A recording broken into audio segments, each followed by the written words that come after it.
नमस्कार प्रिय विद्यार्थियों, बीए पार्ट फर्स्ट राजनीतिक विज्ञान की ई क्लास में आपका पुनः स्वागत है। आज हम पढ़ेंगे मनु के पर राष्ट्रनीति और संबंध। मनु ने न केवल आंतरिक प्रशासन के सिद्धांतों का वर्णन किया है, वरन उसने उन सिद्धांतों का भी वर्णन किया है जिनके आधार पर एक राज्य द्वारा अन्य राज्यों के साथ अपने संबंध निर्धारित करने चाहिए।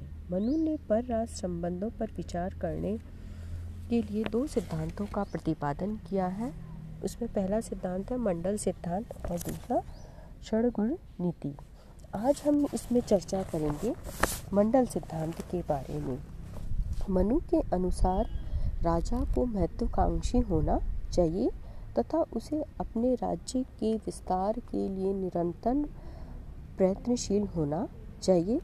इस दृष्टि से राजा को मंडल सिद्धांत के आधार पर दूसरे राज्यों के साथ में अपने संबंध निर्धारित करने चाहिए। मंडल सिद्धांत का जो केंद्र जो बिंदु होता है उसमें मनु ने विजयगीषु राजा को रखा है। विजयगीषु राजा वो होता है जो कि विजय रखने की इच्छा रखता है, विजय प्राप्त करने की इच्छा रखता है और विजयगीषु राजा को केंद्र बनाकर 12 राज्यों के मंडल की रचना मनु करता है। मनु की मान्यता है या उसका ये मानना है कि एक राजा का पड़ोसी राज्य स्वाभाविक रूप से उसका शत्रु होता है। दूसरी स्वाभाविक बात यह है कि मित्र का मित्र या शत्रु का शत्रु तो मित्र होता ही है, लेकिन शत्रु का मित्र शत्रु होता है। विजयगीषु राजा के राज्य की सीमा से लगा हुआ तो राज्य होगा वह अरि मतलब जो शत्रु राज्य होता है, और विजयगीषु के राज्य की सीमा से दूर किंतु उसके पड़ोसी राज्य से मिला हुआ राज्य अरि मित्र होता है। कहने का आशय यह है कि अपने निकटतम पड़ोसी राज्य का राजा तो शत्रु होगा, लेकिन उससे आगे का मित्र और उससे आगे का अरि मित्र, इसी प्रकार क्रम चलता है।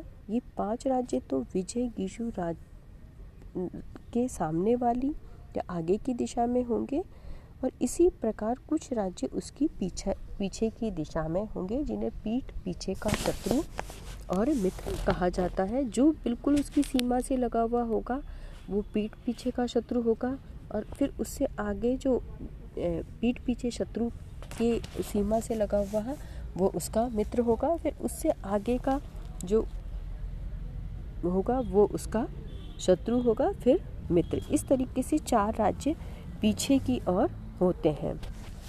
इस तरीके से 10 राज्य हुए। इन 10 राज्यों के अतिरिक्त 2 राज्य और होते हैं जिन्हें मध्यस्थ और उदासीन कहा जाता है। मध्यस्थ ऐसा राज्य होता है जिसका प्रदेश विजयगीषु तथा अरि राज्य दोनों की सीमा, विजयगीषु राज्य जो विजय की इच्छा रखता है, दूसरा जो उसका शत्रु है, दोनों की सीमा से लगा हुआ है।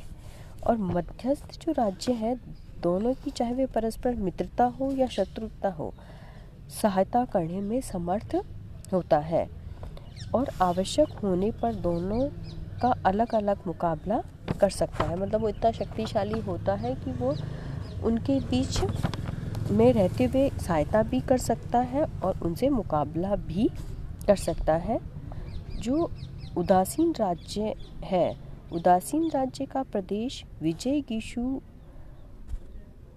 अरि तथा मध्यस्थ इन तीनों की सीमाओं से परे होता है। वो और बहुत ज़्यादा शक्तिशाली होता है। उपयुक्त तीनों के परस्पर मिले होने की दशा में भी वह उनकी सहायता कर सकता है, और उनके परस्पर न मिले होने की दशा में वह प्रत्येक का मुकाबला कर सकता है। इस प्रकार 12 राज्यों का ये समूह मंडल सिद्धांत कहलाता है। मंडल सिद्धांत के आधार पर मनु ने इस बात को निर्देश दिया है कि एक विशेष राज्य के साथ कौन से राज्य मित्र हो सकते हैं और कौन से राज्यों के शत्रु होने की आशंका ज़्यादा है। राजा को अपनी नीति और योजना इस तथ्य को दृष्टि में रखते हुए निर्धारित करनी चाहिए। मंडल सिद्धांत में शक्ति संतुलन को आघात पहुंचने पर राज्य की सुरक्षा खतरे में पड़ जाती है। अतः राजा को ऐसी नीति और योजना अपनानी चाहिए कि शक्ति संतुलन सदैव उसके पक्ष में रहे। मनु ने प्रत्येक राजा का ये कर्तव्य माना है कि मंडल सिद्धांत के आधार पर जो राज्य उसके मित्र हो सकते हैं वह उनके साथ मैत्री संबंध बनाए रखे और सुदृढ़ करे, और जो शत्रु मंडल सिद्धांत के आधार पर जो राज्य शत्रु होते हैं उन राज्यों को कमज़ोर करे और शत्रु राज्यों को इस प्रकार नियंत्रण करे कि वे शत्रु के रूप में सक्रिय होने का साहस ना करे। इस तरीके से 12 ये जो विजयकिशोर राजा है वो मंडल सिद्धांत को अपनाते हुए अपने राज्य के विस्तार